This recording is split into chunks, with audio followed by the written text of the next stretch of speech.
Steady now.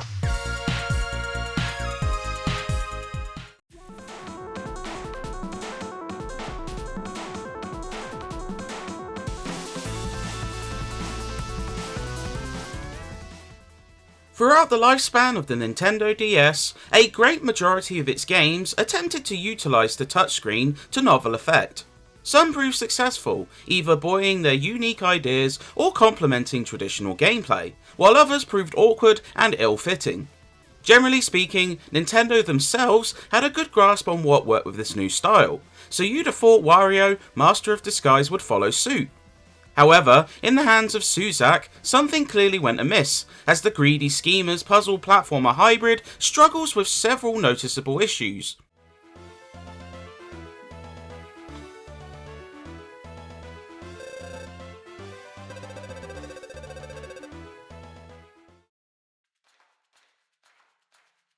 Master of Disguise returns to the platforming roots of Wario Land, as opposed to his microgame lineage, but with a slight twist.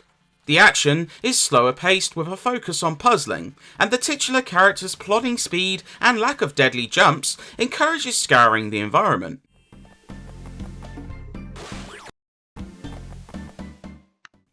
Wario acquires a wand that can transform him into several disguises, the key gimmick here. Initially starting with the thief outfit, which allows a dash, punch and jump, he eventually gains the likes of the cosmic and arty outfits. The former lets you fire a laser pistol, while the latter allows you to draw objects into the world.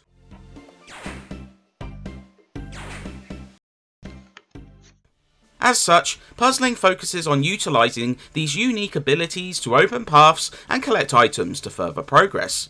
The game sees you travelling between a cruise ship, historical museum, and even a volcano. It's not a bad setup, but like many misfiring DS titles, the touchscreen controls are where things begin to deteriorate. Changing Wario's outfit requires a drawn pattern, such as a round circle for his cosmic guise, which is fine on paper, but the responsiveness is mixed at best.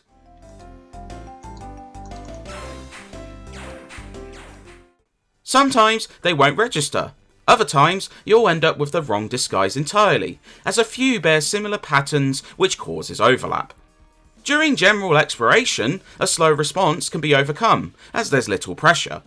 But some segments require a quick change of outfits, which simply cannot be given to players by the response times, leading to frustration as you repeatedly fail timed puzzles.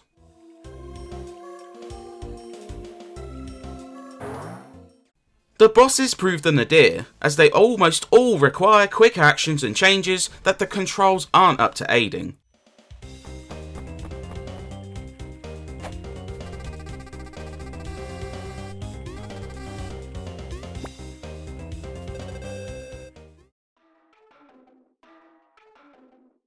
It doesn't help that stages are hefty in size. The designs are pretty labyrinthine. There's certainly plenty of exploration and hidden goodies to find, but it also means that stages take close to an hour to beat and sometimes more.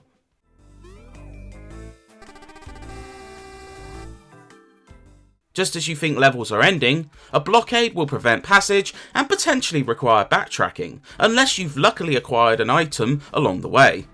That being said, there's a slight Metroidvania styling to the game, as you can return to previous levels and find otherwise blocked goodies with new powers you've gained, which encourages a return run.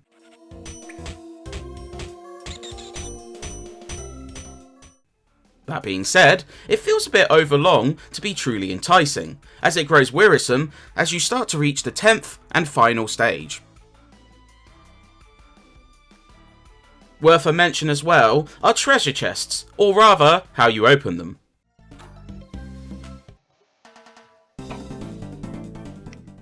Perhaps trying to instill the best of both worlds, chests require you to complete a minigame in order to open them. These include squashing cockroaches, colouring pictures after briefly being shown them, and connecting the dots in a sequence. They are inoffensive, but the issue is that there are hundreds of treasure chests to open between required key items and the litany of collectible treasures, and there's not enough minigame types here to avoid them becoming trite before the end of the game.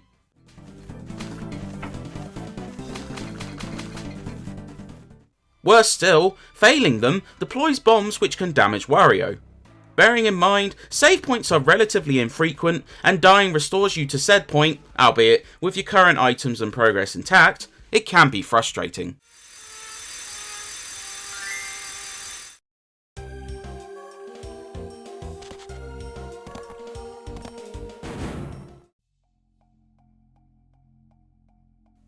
It doesn't help that the presentation isn't stellar. The story, concerning Wario entering the TV and stealing a thief's wand to search for treasure, suffers irritating writing and bloated scenes that drag.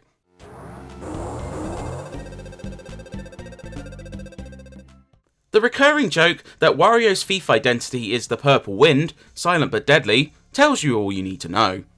The visuals are odd, almost resembling a British-developed Amiga game with 3D rendering. It looks solid enough, the stages are colourful at least, and seeing some of the surreal enemies and bosses inhabit these are quite the sight, such as a muscle-heavy walking dolphin. The sound is uneven too. The music ranges in quality, as a few solid tracks such as the creepy Sneezemore Cave are offset by irritation caused by tracks such as the Smithsonian theme.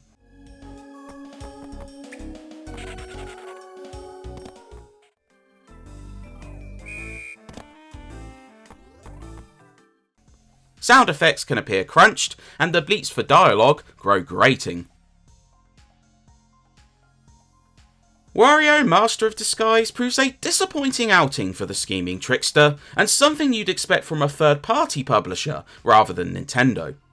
The idea of puzzling while swapping between outfits is novel, and sometimes the game hits on these and conjures fun moments, such as guessing riddles in the museum using background clues. However, too often these highlights are tempered by unresponsive controls that cause frustration during faster-paced segments. Add an irritating narrative, uneven presentation, and bloated level design, and Master of Disguise is hard to recommend. Unless you're desperate to play every Wario game, you can likely avoid this one like a pickpocket.